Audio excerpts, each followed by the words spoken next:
할렐루야.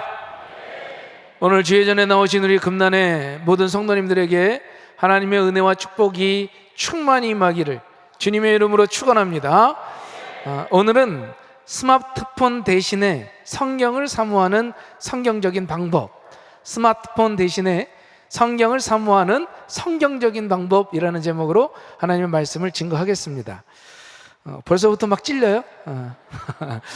여러분, 우리가 아침에 눈을 딱 떴을 때 가장 먼저 손을 뻗어 잡는 것이 뭡니까? 아마 열의 아홉은 스마트폰일 거예요. 알람을 끄려고 잡았는데 그 다음 손가락이 어떻게 움직이느냐, 밤새운 메시지는 없는지, 또 새로운 뉴스거리는 없는지 스크롤을 내리기 시작하더라는 거죠. 그러다 보면 10분, 20분, 30분이 후딱 지나가고 말아요. 우리는 하루의 첫 시간을 하나님의 말씀으로 열어야 된다는 사실을 다 알고 있습니다. 이 머리로는 아는데 근데 몸으로 따라와 주지 않는다는 거예요. 우리는 그런 자신을 바라보면서 때론 깊은 자괴감에 빠지기도 하죠. 왜 이렇게 난 이렇게 의지가 약할까? 왜 내 믿음은 겨우 이 정도밖에 되지 않을까? 라며 자괴감에 빠지는 거예요. 어쩌면 수년째 이런 영적 침체와 부끄러움 속에 허덕이고 있는 분들이 혹시 이 자리에 앉아 있을 수도 있습니다. 먼저 그런 분들에게 말씀을 드리고 싶은 것은 이거예요. 너무 자책하지 말라는 겁니다. 여러분이 하나님을 사랑하지 않아서 혹은 내가 받은 구원이 가짜라서 그런 것이 아닌 것이에요. 우리가 기억할 것은 의지력만으로는 절대로 영적인 습관을 바꿀 수가 없다라는 겁니다. 내 의지력만으로는 영적인 습관을 바꿀 수가 없다라는 것, 이걸 기억하셔야 돼요. 현대 뇌과학은 동기부여가 되어야 행동을 한다고 말을 하고 있습니다. 그래서 우리도 이 착각을 할 때가 있다는 거예요. 내 마음에 말씀을 사모하는 마음이 막 불일 듯 일어나야 내가 성경을 읽지, 내 마음 가운데 그런 동기가 없어서 내가 성경을 읽지 못하고 있는 거야 라고 얘기하죠. 여러분, 이건 순서가 틀렸어요. 하나님은 시편을 통해서 이미 말씀해 주셨다고요. 동기가 습관을 만드는 것이 아니라 하나님이 정해주신 그 자리, 즉 주야로 묵상하는 그 자리를 반복해서 앉을 때 하나님의 말씀에 대한 갈망이 자라나게 되는 줄로 믿습니다. 그래서 저는 오늘 이 성경을 의무감으로 억지로 읽는 자리에서 벗어나서 밥 먹듯이 혹은 숨을 쉬듯이 갈망하게 되는 5가지 원리에 대해서 말씀을 드리려고 해요. 바라기는 오늘 말씀을 통해서 말씀을 좋아하고 이 말씀을 너무 사랑하게 되는 저 여러분이 되기를 주님의 이름으로 축원합니다. 우리 옆에 사람한테 얘기해 줍시다. 말씀을 사랑하고 말씀을 좋아합시다. 아멘. 첫 번째로 내가 무엇을 사랑하는지 먼저 정직하게 인정해야 된다라고 하는 거예요. 이 첫 번째 단계는 참 우리에게 아픕니다. 그러나 반드시 거쳐가야 될 과정이에요. 우린 보통 이렇게 고백하죠. 하나님, 제가 의지가 너무 약해서 성경을 못 읽습니다. 하나님, 내가 요즘 너무 바쁘고 피곤해서 성경을 읽지 못합니다. 그러나 여러분, 이 고백은 정직한 고백이 아니에요. 우리가 정말로 인정해야 될 것이 있는데 바로 이것입니다. 하나님, 나는요 스마트폰이 너무 좋아요. 하나님, 나는 그 스마트폰이 너무 재밌어요. 너무 재밌어. 솔직히 성경보다 그게 더 좋습니다. 맞죠? 아닙니까? 이 말을 입 밖으로 내가 참 힘들어요. 이게 사실이죠. 여러분, 누가 여러분한테 강제로 시켜서 30분 동안 유튜브 봐, 스크롤 올려, 게임해, 그럽니까? 아니에요. 여러분, 좋아서 하는 거예요. 피곤한 게 문제가 아니라는 거죠. 피곤한 게 문제라면요, 피곤할 때 잠자야지. 왜 2시간씩 영상을 보고 앉아 있습니까? 피곤한 게 아니라 그게 당기는 거예요. 그 영상, 그 유튜브 내용, 이게 당기는 거예요. 여기서 진짜 문제가 드러난다고요. 우리에게 갈망이 없는 것이 아니라 우리는 지금도 뜨겁게 무엇인가를 갈망하며 사랑하며 살아가고 있습니다. 다만 그 갈망이 성경이 아닌 거죠. 에레미야 2장 13절에 하나님께서 간절하게 이렇게 탄식을 이스라엘 백성들에게 탄식하며 말씀하셔요.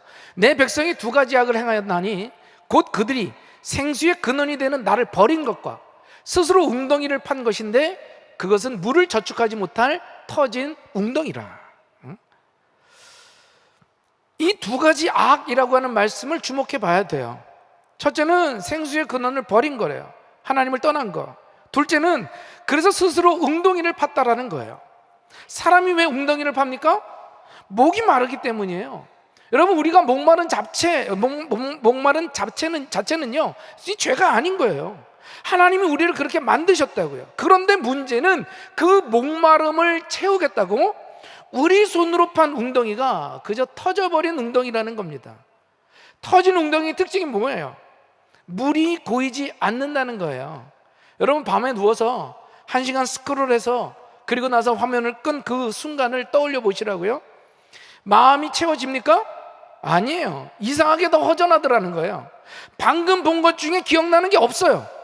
그런데도 다음 날이 되면 똑같은 그 밤에 똑같은 웅덩이에 앉아 있더라는 거죠. 재미는 있는데 남는 게 없어요. 자극은 있었는데 생명이 없더라는 겁니다. 그러니 우리의 정직한 고백이 이렇게 바뀌어야죠. 하나님, 내 의지가 약한 사람이 아닙니다. 나는 잘못된 것을 사랑했던 사람입니다.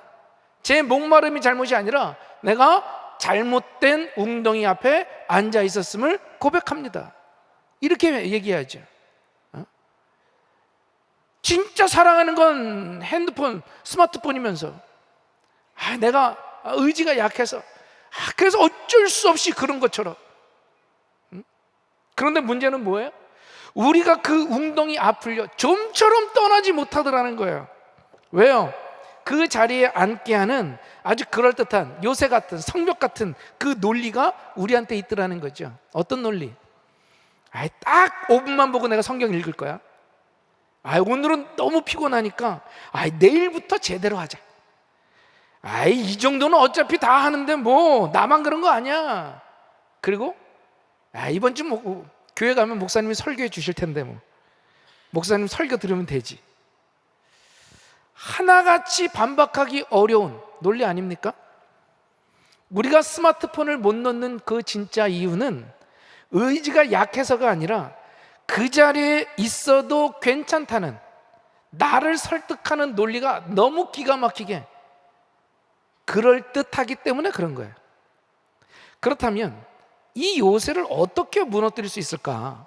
고린도후서 10장 4절은 우리에게 이 무기에 대해서 말하는데요, 우리의 싸우는 무기는 육신에 속한 것이 아니요 오직 어떠한 견고한 진도 무너뜨리는 하나님의 능력이다라는 거예요. 능력. 여러분, 내 능력이 아닙니다. 하나님의 능력으로만 이 요새 같은 논리를 깨트리게 되는 줄로 믿습니다. 사랑하는 성도 여러분, 요한복음 7장 37절에 주님이 이렇게 말씀하셨어요. 누구든지 목마르거든 내게로 와서 마시라는 거예요. 우리의 목마름을 다 해결하고 오라는 것이 아니라 지금 그 목마른 채로 터진 웅덩이 앞에 앉아있던 그 채로 괜찮아, 그 채로 와라. 그 모습 그대로 오라고 하는 거예요. 그러니 오늘 우리가 할 일은요, 스마트폰을 미워하려고 애쓸 것이 아닙니다. 미워하려고 하는 노력을 절대 바꾸지 못해요. 대신에 우린 더 좋은 것을 맛보면 되는 거죠. 시편 34편 8절을 고백하고 있죠. 너희는 여호와의 선하심을 맛보아 알지어다. 그전엔 나의 목마름을 채우기 위해서 스마트폰에서 계속 찾아보고 영상도 보고 찾아도 보고 했겠지만 아니요, 이제 말씀을 한 번 보고 두 번 보고 세 번 보고 그 자리를 지켜나가다 보면 그 말씀의 깊이와 우리의 목마름을 해결해 줄 수 있는 그 비결을 발견하게 된다는 거예요. 바라기는 나의 목마름을 스마트폰으로 채울 것이 아니라 생명의 생수인 말씀으로 채우는 저와 여러분이 되기를 주님의 이름으로 축원합니다. 그러기 위해서 두 번째로 아침을 빼앗기지 않도록 환경을 재설정해야 된다는 거예요. 우리 옆에 사람한테 얘기해 줍시다. 환경을 재설정합시다. 이 두 번째는 아주 실제적인 적용이죠. 새로운 길을 내려면 환경을 바꿔야 돼요.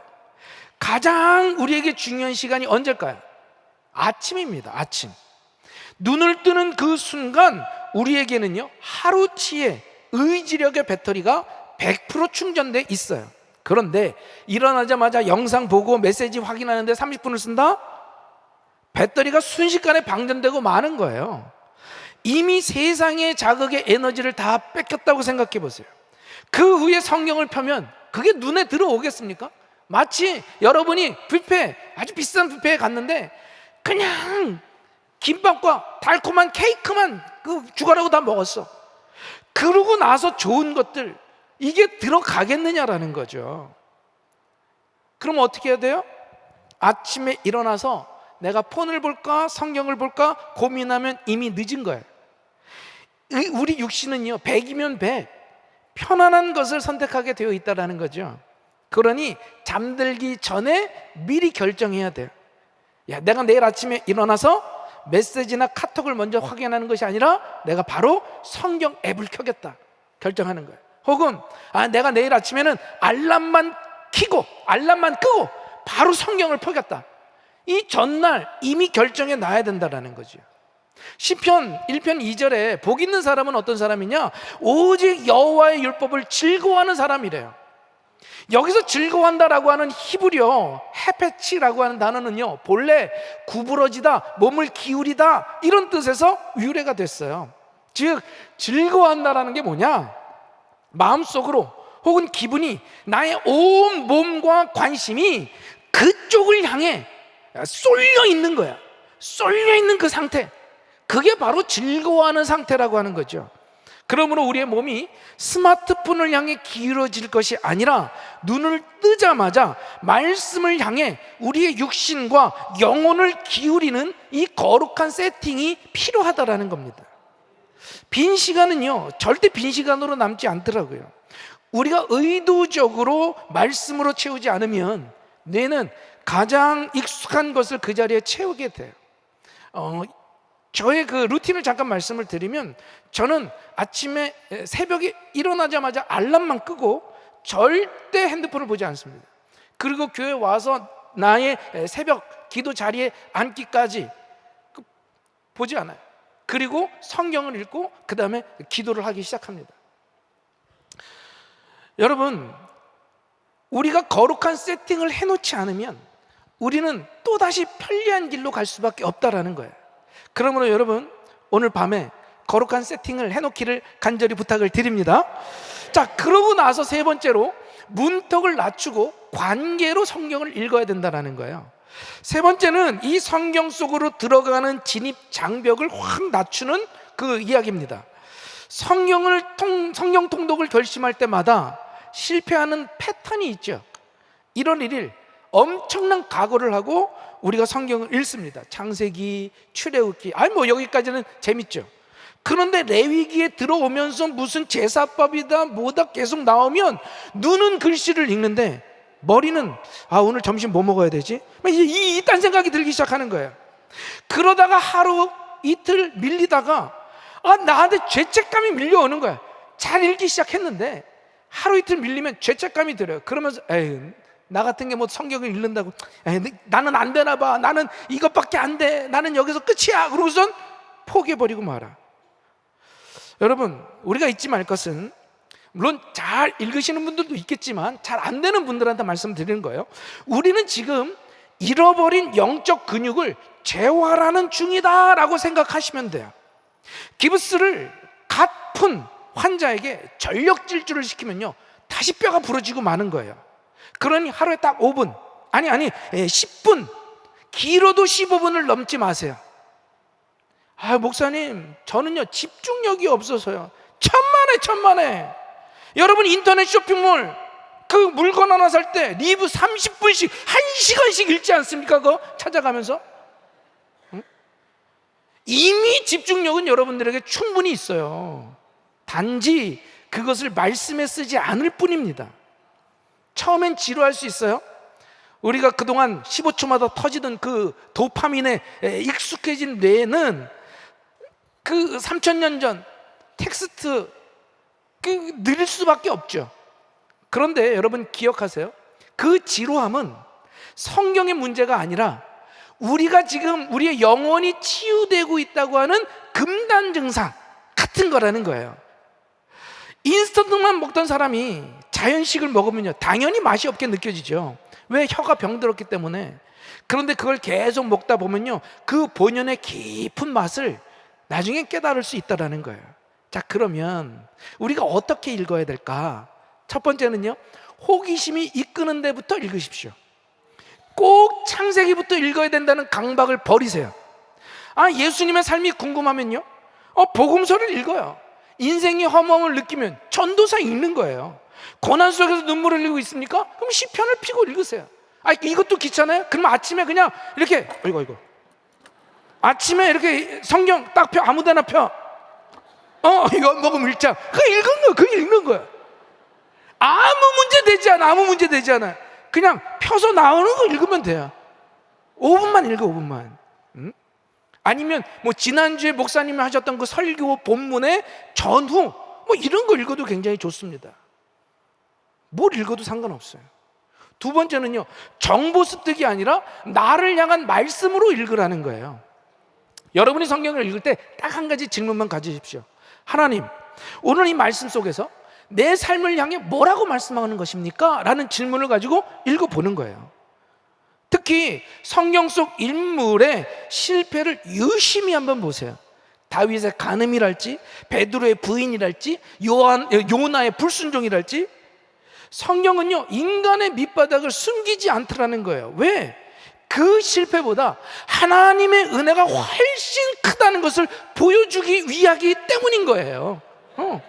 그렇게 읽다 보면요, 자기를 3번이나 부인한 제자를 찾아가서 숯불에 생선을 구워주시면서 네가 나를 사랑하느냐?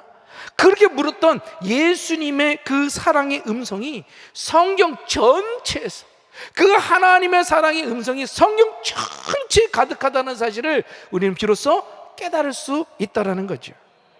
그러므로 네 번째로는요, 소리내어 읽고 같은 시간에 반복하면 참 좋습니다. 네 번째는 제가 좀 강력하게 추천하는 방법인데요, 눈으로만 읽지 말고 반드시 소리를 내어 읽으면 좋습니다. 저는 새벽마다 기도하기 전에 이렇게 먼저 소리내어 읽고 그리고 기도를 해요. 시편 1편 2절 하반절이 이렇게 말합니다. 그의 율법을 주야로 묵상하는도다. 우리는 묵상이라고 하면 눈을 감고 조용히 사색하는 모습을 떠올리기 쉽잖아요. 그런데 히브리적 사고는 그렇지 않아요. 묵상하다라고 번역된 히브리어가 하가입니다. 하가. 원래 뜻은 중얼거리다, 읊조리다 이런 뜻이에요. 심지어는 사자가 먹이를 움켜쥐고 그 뺏기지 않으려고 막 으르렁대는 그 모습. 저희 집에 그 강아지가 한 마리 있습니다. 간식을 던져주면 좋다고 먹어요. 근데 그 옆에 각이 막 누가 준 건데 막 으르렁대는 그 강아지 정도의 으르렁이 아니에요. 사자가 자기 그 먹이를 뺏기지 않으려고 포효하는. 성경이 말하는 묵상은 속으로 생각하는 것이 아니라 입술을 달싹이면서 소리내어 말씀을 내뱉고 그 목소리가 내 귀로 듣는 아주 역동적인 행위라고 하는 겁니다. 특별히 감정을 실어서 읽어보면 참 재밌어요. 예수님이 막 바리새인과 논쟁하는 장면을 한번 상상해 보는 거예요. 바리새인의 대사는 깐깐하고 교만한 목소리 같은 걸로, 예수님의 대사는 온화하지만 막 단호한 목소리로 막 읽어보는 거죠. 막 그렇게 입체적으로 읽기 시작하면 죽었던 글자가 막 살아 숨쉬는 생명으로 영혼을 강타한다라는 거죠. 예를 들면 우리가 마태복음 15장을 읽는다고 칩시다. 그때 바리새인과 서기관들이 예루살렘으로부터 예수께 나와 이르되, 자, 이제 바리새인들이 얘기하는 거야. 예수야, 당신의 제자들은 어찌하여 장로들의 전통을 범하나이까? 떡 먹을 때 손을 씻지 아니하나이다. 막 교만해. 그런데 그걸 받아치는 주님이 말씀하시죠. 대답하여 이르시되, 너희는 어찌하여 너희의 전통으로 하나님의 계명을 범하느냐? 뭔가 다르잖아.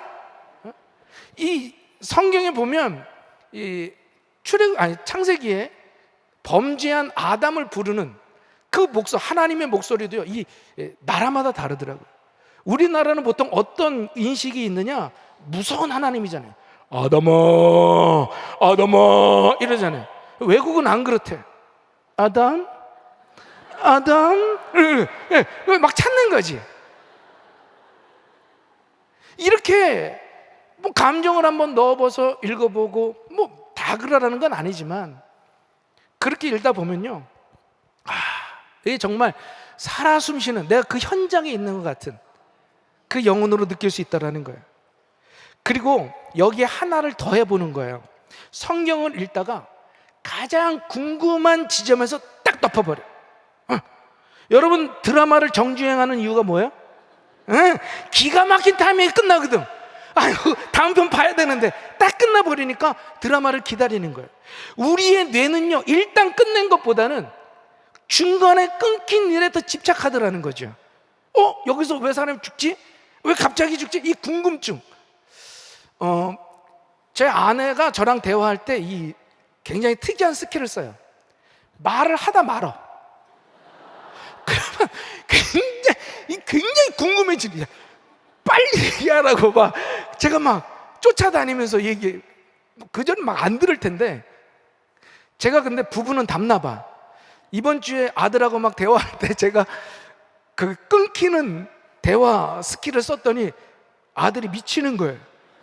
왜 얘기하다 마냐고. 아들한테 그런 열렬한 관심을 받아본 적이 없었어요, 제가.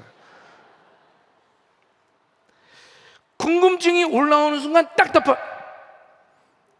그 거룩한 궁금증이요, 다음날 여러분을 성령 앞으로 달려오게 할 줄로 믿습니다. 그리고 이 모든 과정을 매일 같은 시간에 반복하는 거예요. 뭐 출근길이 됐을지, 뭐 퇴근길이 될지, 뭐 같은 시간에. 다니엘이 사자굴에 들어가서도 기도할 수 있었던 이유가 뭡니까? 다니엘서 6장 10절은요 이렇게 얘기해요. 전에 하던 대로 하루 3번씩 무릎을 꿇고 기도했다라는 거예요. 우리가 오해하지 말 것은 이 습관이 다니엘이 들킨 게 아닙니다.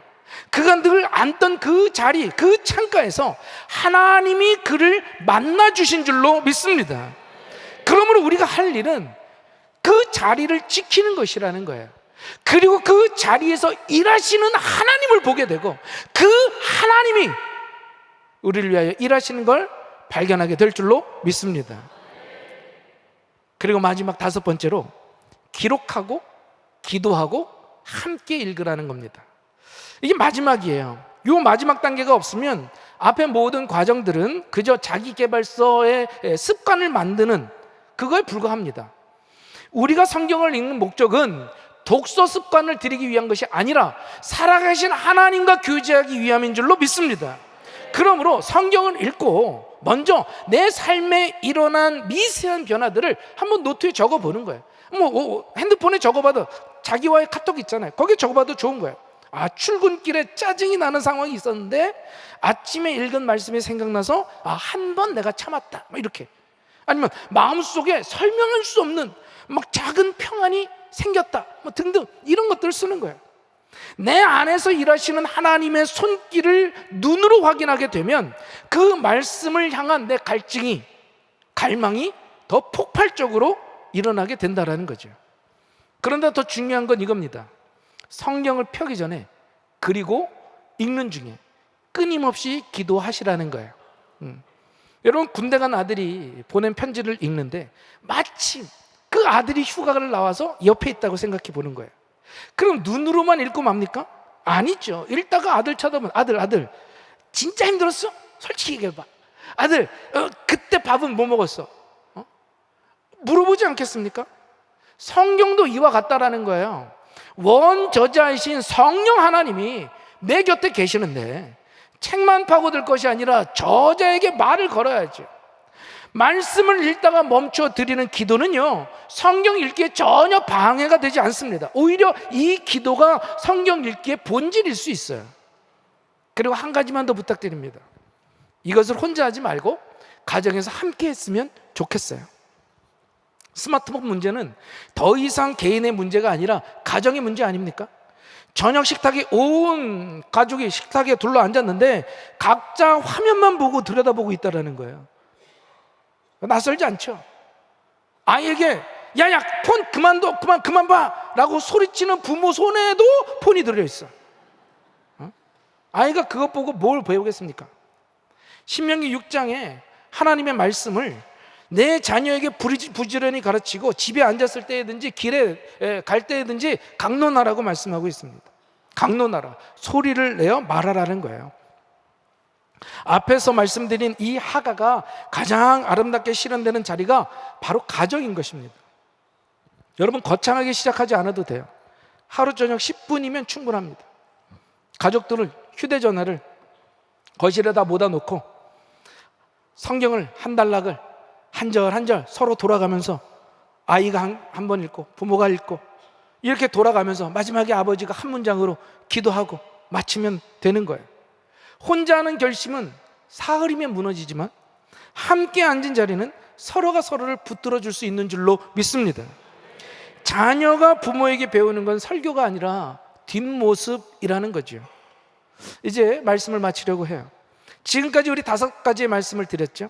정직하게 직면하고, 아침에 환경을 바꾸고, 문턱을 낮추며, 소리내어 반복하고, 기록하고, 기도하며 함께 읽는 것. 그런데 우리가 반드시 붙잡아야 될 한 가지 진리가 따로 있습니다. 이게 없으면 오늘 설교는 그저 잘 정리된 자기 관리 강의로 끝나고 말아요. 우리 함께 시편 1편 3절을 같이 크게 한번 읽어봅시다. 시작.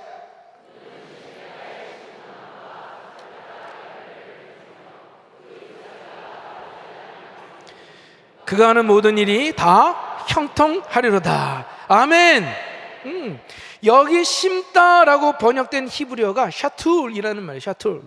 이 샤툴은요, 씨앗이 바람에 날려 우연히 안착하고 거기서 자란 나무가 아닌 거예요. 누군가가 뿌리째 떠다가 의도적으로 심은, 즉 물가에 옮겨 심은 나무를 가리키는 수동태라는 거예요. 심기운. 다시 말해, 그 나무가 스스로 시냇가를 찾아간 것이 아니라는 겁니다. 광야에 말라 죽어가고 있던 그 나무를 정원사가 발견했어요. 그래서 뿌리까지 캐서 안고, 조심스럽게 안고 걸어와서 마르지 않는 물길 옆에 다시 땅을 파고 그걸 잘 심겨준 거예요. 여러분, 바로 이것이 우리 아닙니까? 오늘 말씀을 사모하고 싶은 이 마음이 어디서 왔어요? 내 결단력이 아닌 것이에요. 죄와 수치와 광야에서 나를 캐내어 생명수 되신 그리스도 옆에 옮겨 심으신 하나님의 은혜에서 온 것인 줄로 믿습니다. 그러므로 은혜가 먼저인 거죠. 우리의 순종은 그 은혜에 대한 응답인 거예요. 은혜를 얻어내려고 하는 값이 아닌 거라는 거죠. 열매도 마찬가지입니다. 나무가 열매 맺으려고 이를 악물고 애쓰는 것이 아니에요. 나무는 그저 물가에 서서 뿌리로 물을 빨아들이기만 하는 거예요. 열매를 맺게 하는 힘은 나무에 있는 것이 아닌 그 시냇물에 있다라는 거죠. 오늘 나는 5가지의 이 기술은요, 열매를 쥐어 짜내는 기술이 아니에요. 그저 내 뿌리를 물가에 담그고 있게 하는 방법이라고 하는 거죠. 사랑하는 성도 여러분, 오늘 밤 우리의 환경을 세팅해 봤으면 좋겠어요. 그래서 내일 아침 가장 먼저 말씀 앞으로 몸을 기울이는 거예요. 단 10분이라도 좋아요. 그리고 저녁에는 가족과 함께 그 자리에 앉는 거예요. 저도 같이 할 거예요. 5분 괜찮아요. 10분 괜찮아요. 조금씩 읽고 그리고 마무리 기도하는 거죠. 그래서 우리와 교제하기를 원하시는 하나님의 음성을 듣는 시간이 되기를 간절히 소망합니다. 바라기는 우리 남은 평생 썩어질 세상의 지식을 스크롤하는 그런 인생이 아니라 나를 옮겨 심으신 주님의 은혜를 노래하며 마르지 않는 그 생명수를 빨아들이는 복된 인생을 사는 우리 금난의 모든 성도님들이 되시기를 예수 그리스도의 이름으로 축원합니다. 예수 그리스도의 이름으로 축원합니다. 오늘 말씀 생각하면서 함께 찬양하고 함께 기도했으면 좋겠습니다. 말씀 앞에서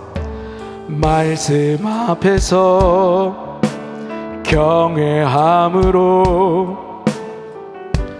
주께 홀로 생명의 말씀, 생명의 말씀 읽고 순종해 주를 예배함. 우리 한 번 더 다시 찬양합시다. 말씀 앞에서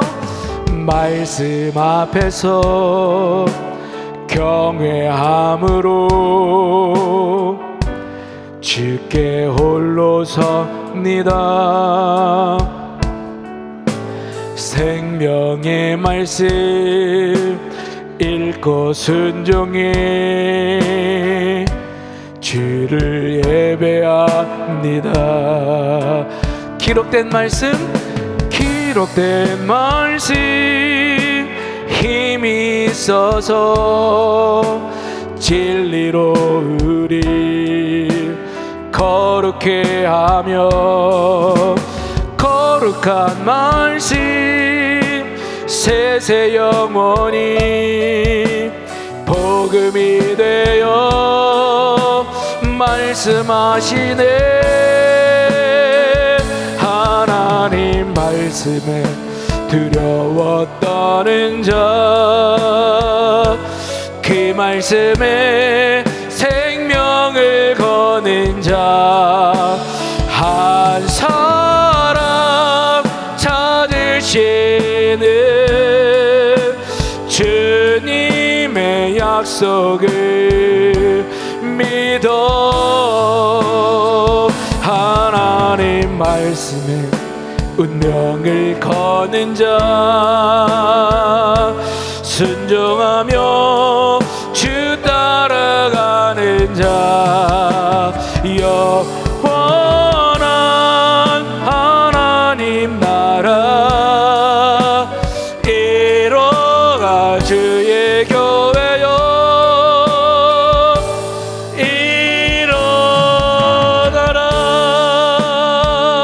일어나라. 하나님의 말씀을 사랑하는 성도가 되었으면 좋겠습니다. 스마트폰보다 하나님의 말씀이 더 즐겁고 더 기쁘고 그것을 사모하는 마음을 우리에게 허락하여 주시옵소서. 동기가 일어나지 않더라도 내가 그 자리를 시간을 지켜 나아갈 때 내 가슴 속에 내 영혼 속에 하나님이 그 열망을 불어주실 줄로 믿습니다. 여러분 말씀이 얼마나 좋은지 맛봤으면 좋겠어요. 그 하나님의 선하심을, 그 하나님의 사랑을, 예수 그리스도의 사랑을 이 성경을 통해서 여러분 맛보게 되면요 더 즐거움으로 말씀 앞에 갈 수 있을 겁니다. 오늘 말씀 생각하면서 하나님 말씀을 사랑하게 하시고 말씀을 사모하게 하여 주시옵소서. 말씀에 생명을 거는 우리가 되게 해달라고 이 시간 주여 한번 부르짖고 간절히 기도합니다. 주여